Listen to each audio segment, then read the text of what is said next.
Salut tout le monde.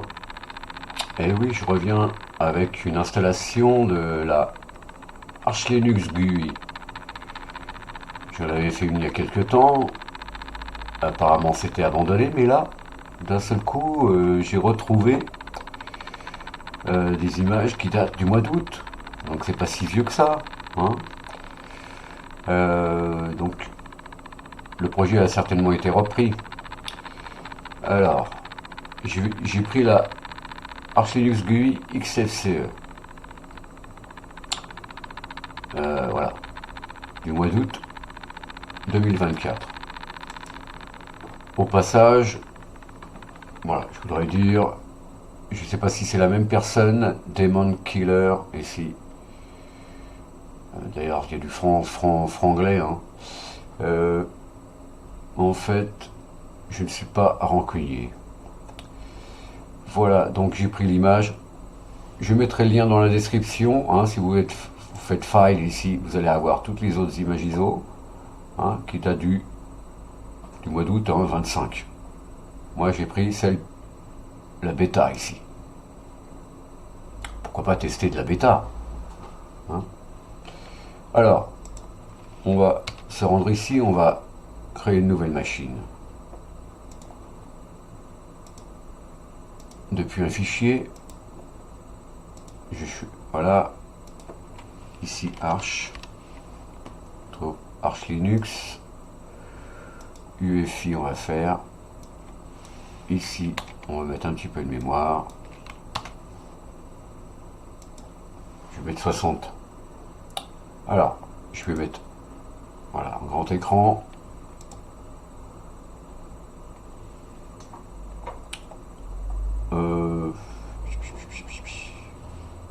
Oui.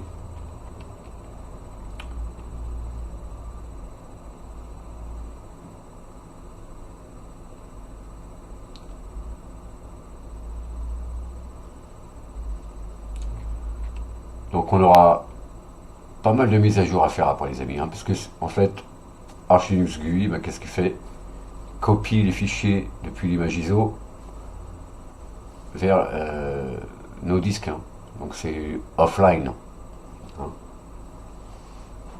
Donc pas mal de mises à jour en perspective, environ 1 giga, hein, 900 et quelques mégas.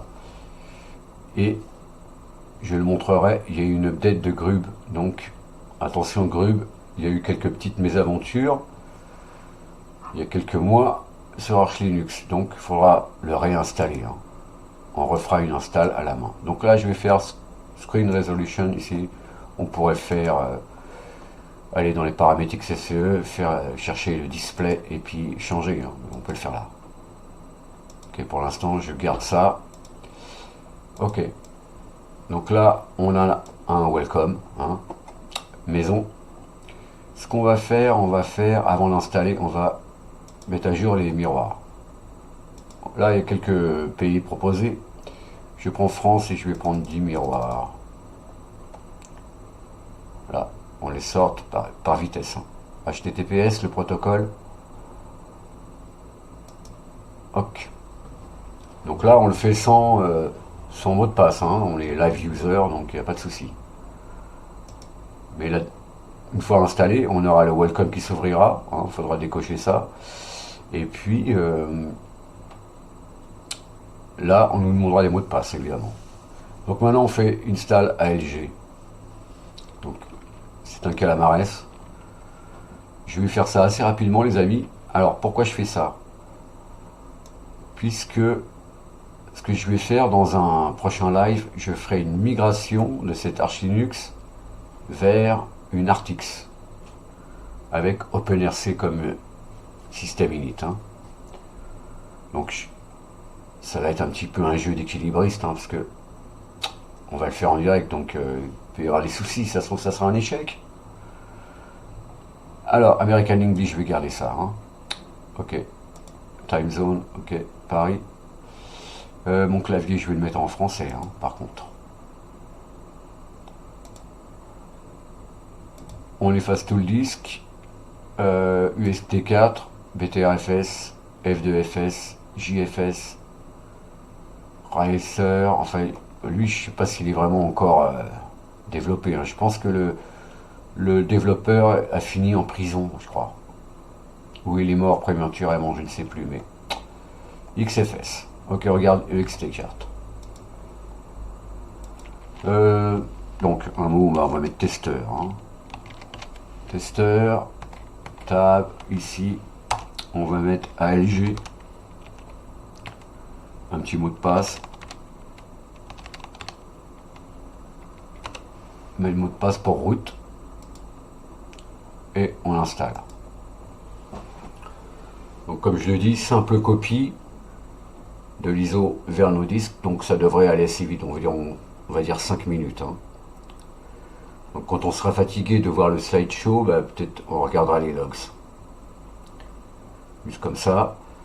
Ça m'a l'air assez propre comme install, hein. J'ai regardé un petit peu, dans le home il n'y a rien de spécial.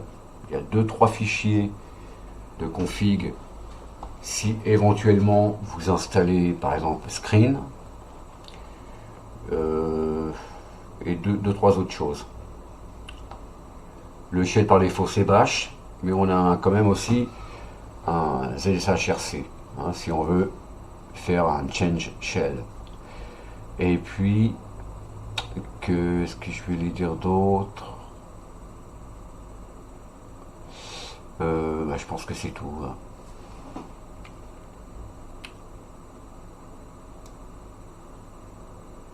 Donc lui on peut le fermer, hein. Donc c'est bien, hein, j'ai fermé le processus parent et ça a bien été détaché, hein. Sinon ça aurait fermé, comment dire, Calamares. Ok, on regarde les logs parce qu'on a déjà vu tout ça. Donc là, slideshow, puis de temps en temps, on a des petites infos, ça peut être intéressant. Si vous êtes un petit peu curieux.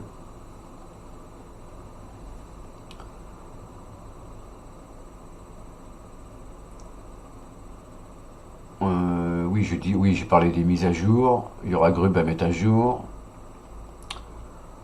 Et puis, dans cette vidéo, c'est tout ce qu'on va faire. Je vais mettre mon pavé numérique, hein, parce que là, il n'est pas actif, donc je vais installer Numlock X. Je le mettrai en session. Et voilà quoi. Et après, voilà, cette même installation, eh bien, on fera une migration. On essaiera en tout cas.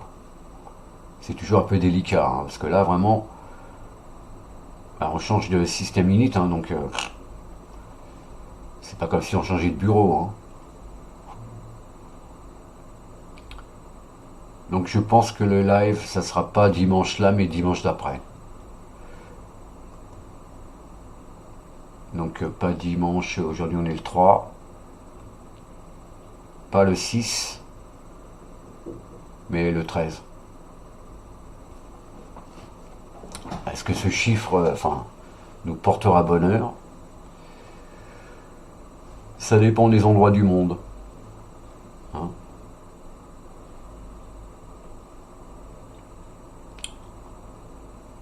Est-ce que c'est de la superstition? Je ne sais pas.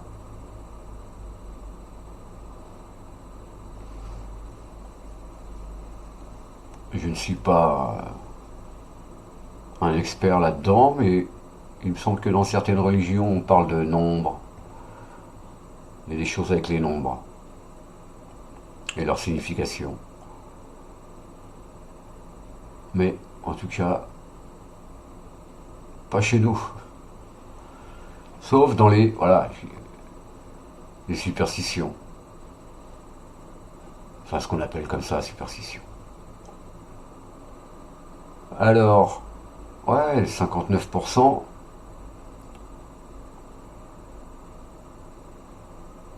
Bon, il a dû faire évidemment tout le partitionnement éventuel. Donc là, il fait juste, on est en UEFI, donc une partition de boot, une partition système, home inclus, hein. Voilà, donc il y a une CPIO.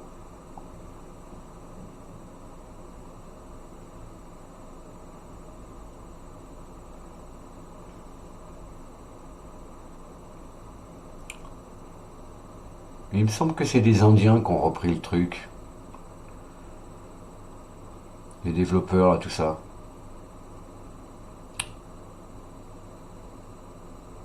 Enfin, on va dire que c'est les apprentis développeurs, hein, parce que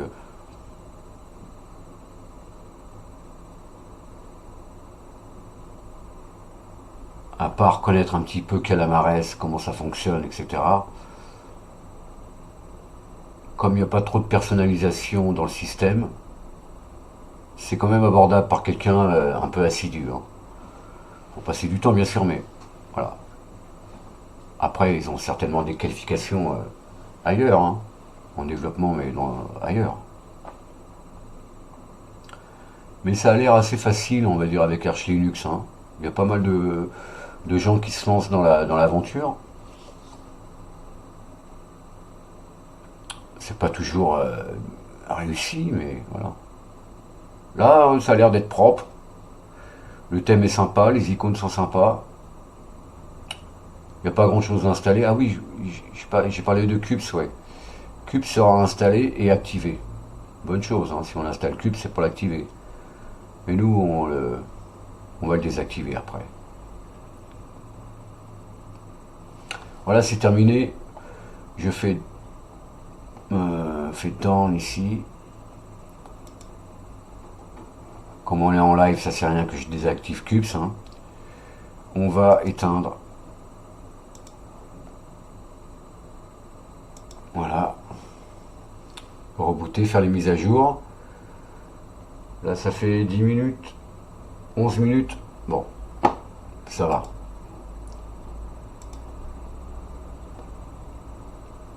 Alors, voilà, un groupe personnalisé.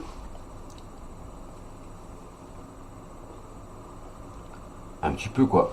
Alors, ensuite, notre mot de passe, les amis. Hein. Donc là, on n'a pas la résolution, mais on va s'en occuper. Voilà. Pas de surprise, le même desktop, la même customisation. Alors, on va refaire Screen Resolution ou alors on fait ici Settings, Display. Ok, Display. 1920, 1080. On applique. On garde. On ferme. Donc je vais refaire Update Mirror List parce que je ne sais pas s'il a copié la Mirror List. Normalement c'est l'idée, mais on ne sait jamais.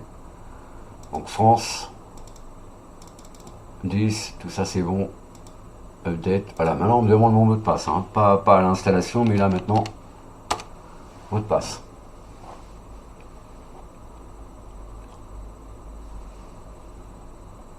Ok, c'est bon. Voilà, maintenant c'est tutoriel, c'est plus install ALG, hein, d'accord. Un lien vers le GitHub, vers le Discord, auto start, si on fait ça, oh, mot de passe. Ok, il ne sera pas actif au démarrage. Hein. Je ferme, j'ouvre un terminal. Est-ce que je peux agrandir là? Est-ce que vous allez voir? On va laisser ça comme ça.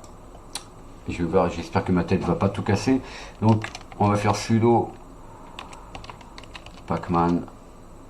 Comme ça date un peu, on va réinitialiser les clés.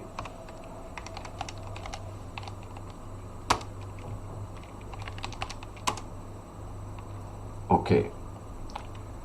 Pas de souci. Maintenant, on va peupler les clés Arch Linux.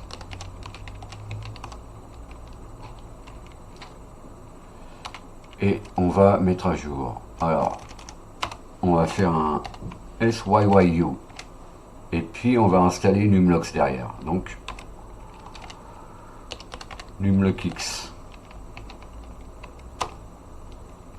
Oui, on remplace Tracker 3 par Tiny Spark QL. Voilà, on a 952 mégas, les amis. Hein. Donc, je vais essayer de repérer Grub. Voilà, on a un Grub 2212.3 ici. Donc, on réinstallera le Grub à la fin de la mise à jour.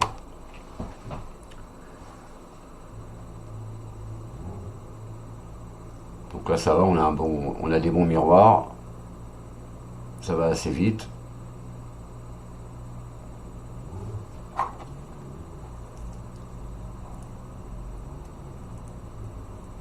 Tout ça vous connaissez les amis, hein. Mais il faut être, comment dire, faut bien suivre notre idée, hein. Ok, les mises à jour, ok, on fait ci, on fait ça. On essaye d'être un petit peu concentré, pas faire n'importe quoi. Surtout quand, voilà, on fait des updates en masse comme ça sur Arch Linux, faut faire gaffe, quoi. Faut pas tout de suite installer des logiciels. On fait l'update, on installe des logiciels.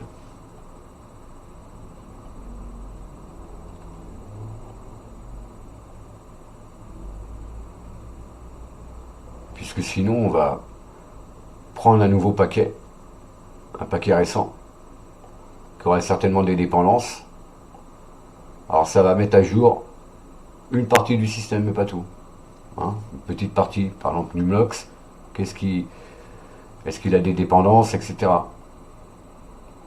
Donc il faut que tous les nouveaux paquets viennent ensemble. Ok, c'est fait. Donc maintenant on va...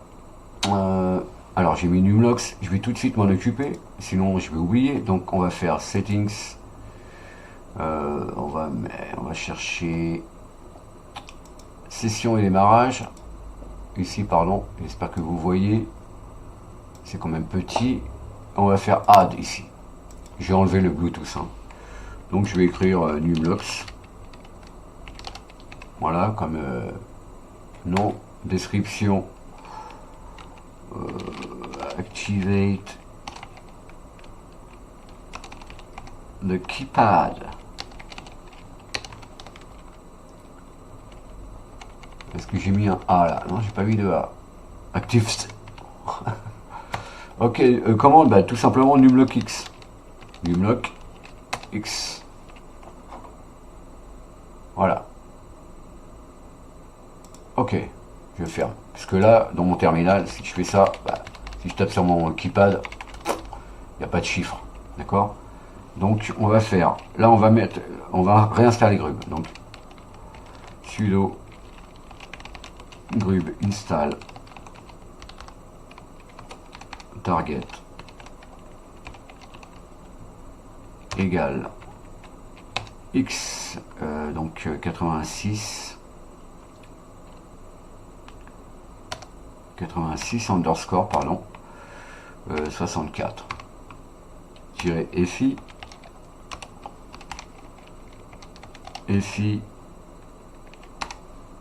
directory égale, alors pour savoir quel bout de directory on va mettre ici, on va simplement, je vais agrandir ici que vous voyez bien, on va faire juste un lsblock et qu'est-ce qu'on voit? On voit qu'on a boot / fi. Ok, donc c'est ça qu'on met ici, hein. Donc /boot fi. Et puis là je vais le mettre comme ça, bootloader id, donc -id, hein. Donc là sur le système lui-même, ça s'appelle Arch Linux, enfin Arch underscore Linux, hein. Donc A majuscule, L majuscule. J'ai pas fait de faute de frappe, j'espère. Voilà, on l'installe. Sinon Grub me le dit, hein. Ok, c'est installé. Maintenant on met à jour notre quand même notre grub config, donc grub mk config, donc make config -o /boot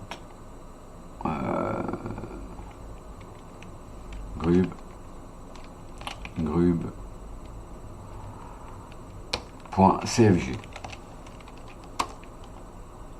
Ok, c'est bon. Donc on va maintenant on reboot. On a fait nos mises à jour, on a réinstallé Grub, on a mis Numlox, Normalement, on devrait avoir le pavé numérique au redémarrage. Hein.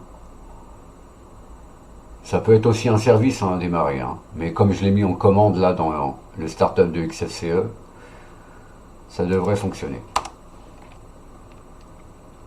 Comme vous voulez, soit vous créez un service, ou soit on active. Il doit y avoir un service qui vient avec Numlox, mais il n'est pas enabled par défaut. Ok, on a notre résolution, pas de souci. J'ouvre un terminal. Ah, j'ai mon pavé numérique actif. Very good. Bon, c'est tout les amis. Je pense que là, c'est tout. Si j'ouvre Firefox, je vais vérifier la disponibilité de CUPS. Donc, localhost 2.631. Donc CUPS est lancé, d'accord.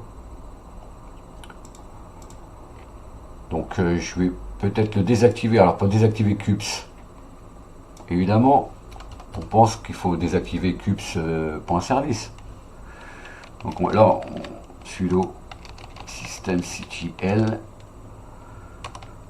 disable CUPS et CUPS.socket. Parce que l'un peut fonctionner sans l'autre. Donc, voilà. On a supprimé nos liens symboliques. CUPS ne démarrera plus au prochain démarrage. Ok les amis, je vous laisse là. Et donc, alors, la prochaine vidéo, je vais peut-être faire quelque chose sur systemd, deux, trois petites choses, deux, trois petits trucs sympas. Malgré tout, je le dis à ceux qui utilisent Artix. Hein. Et puis, voilà. Après, sur cette même installation, eh bien, on fera une migration dimanche 13, j'ai dit. Croisons les doigts. Je vous dis donc à la prochaine, les amis. Portez-vous bien. À plus.